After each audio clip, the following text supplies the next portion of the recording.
തുടർച്ചയായ മൂന്നാം തവണയും ഭരണം ഉറപ്പാക്കാൻ ലക്ഷ്യമിടുന്ന LDF സർക്കാരിന് നിയമസഭാ തിരഞ്ഞെടുപ്പിന് ഒരു വർഷത്തിൽ താഴെ മാത്രം ശേഷിക്കെ കടുത്ത സാമ്പത്തിക വെല്ലുവിളികൾ നേരിടേണ്ടി വരികയാണ്. കേന്ദ്ര സർക്കാരിന്റെ സാമ്പത്തിക നയങ്ങളും വരുമാനത്തിലുണ്ടാകുന്ന പുതിയ മാറ്റങ്ങളും സർക്കാരിന്റെ ക്ഷേമ പദ്ധതികൾക്ക് തടസ്സമാകുമെന്ന ആശങ്ക ധനവകുപ്പിനും ഇടതു മുന്നണികൾക്കും ഒരുപോലെ തലവേദന സൃഷ്ടിക്കുകയാണ്. മുൻ വർഷങ്ങളിൽ വരുമാനം വർദ്ധിപ്പിച്ച് ഒരു പരിധിവരെ പിടിച്ചു നിന്നെങ്കിലും ഈ അഞ്ചാം വർഷം കടുത്ത പ്രതിസന്ധി നേരിടുമെന്നാണ് വിലയിരുത്തൽ. തിരഞ്ഞെടുപ്പ് അടുത്തെത്തുമ്പോൾ വിവിധ വിഭാഗങ്ങളെ തൃപ്തിപ്പെടുത്തി മുന്നോട്ടു പോകണമെങ്കിൽ ഇനിയുള്ള 10 മാസങ്ങൾ വലിയ തോതിൽ പണച്ചെലവ് ആവശ്യമായി വരും. അടിയന്തര പരിഗണന വേണ്ട വിഷയങ്ങൾ സർക്കാരിന്റെ പ്രകടന പത്രികയിലെ വാഗ്ദാനങ്ങൾ ഏറെക്കുറെ നടപ്പിലാക്കിയെന്ന് അവകാശപ്പെടുന്നുണ്ടെങ്കിലും ചില സുപ്രധാന പദ്ധതികൾ ഇപ്പോഴും പൂർത്തിയാക്കിയിട്ടില്ല.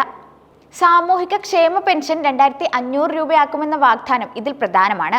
അതുപോലെ വീട്ടമ്മമാർക്കുള്ള പെൻഷൻ പദ്ധതിയും പ്രഖ്യാപനം മാത്രമായി അവശേഷിക്കുകയാണ്.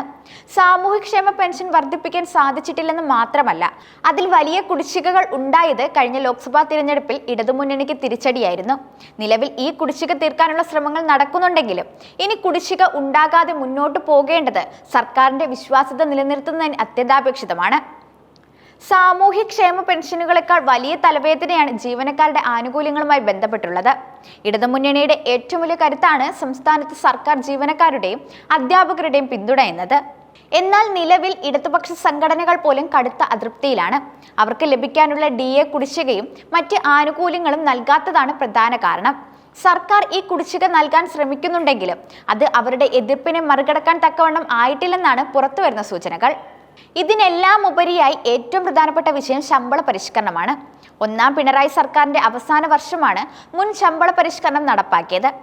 2024 അടുത്ത പരിഷ്കരണം നടപ്പാക്കേണ്ടിയിരുന്നുവെങ്കിലും ഇതുവരെ അതിനുള്ള ഒരു നടപടിയും ആരംഭിച്ചിട്ടില്ല. ശമ്പള പരിഷ്കരണ കമ്മീഷനെ പോലും നിയമിച്ചിട്ടില്ലാത്ത സാഹചര്യത്തിൽ തിരഞ്ഞെടുപ്പിന് ഒരു വർഷത്തിൽ താഴെ മാത്രം സമയമുള്ളതിനാൽ സാധാരണ നടപടിക്രമങ്ങൾ പാലിച്ച് ഒരു ശമ്പള പരിഷ്കരണം ഇനി സാധ്യമല്ല എന്നാണ് വിലയിരുത്തൽ.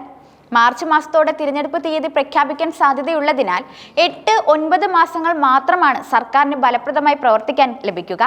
തിരഞ്ഞെടുപ്പ് പ്രഖ്യാപിച്ചാൽ പെരുമാറ്റച്ചട്ടം നിലവിൽ വരികയും കൂടുതൽ സാമ്പത്തിക തീരുമാനങ്ങൾ എടുക്കാൻ കഴിയാതെ വരികയും ചെയ്യും. ഈ സാഹചര്യത്തിൽ DA കുടിശ്ശികയും മറ്റും അടിസ്ഥാന ശമ്പളത്തിൽ ലയിപ്പിച്ച് ഒരു താൽക്കാലിക പരിഷ്കരണം നടപ്പാക്കാനാണ് സർക്കാർ ആലോചിക്കുന്നത്. ഇതിന് ഏകദേശം 2000 കോടി രൂപയെങ്കിലും അധികമായി വേണ്ടിവരും. തിരഞ്ഞെടുപ്പ് പ്രഖ്യാപനത്തിന് തൊട്ടു മുൻപ് ഒരു ശമ്പള പരിഷ്കരണം പ്രഖ്യാപിച്ച് തലയൂരുകയാണ് സർക്കാരിന്റെ തന്ത്രമെന്ന് പ്രതിപക്ഷ സംഘടനകൾ ആരോപിക്കുന്നു. എന്തായാലും ഇനിയുള്ള സമയം സർക്കാരിന് അത്ര സുഖകരമായിരിക്കില്ല.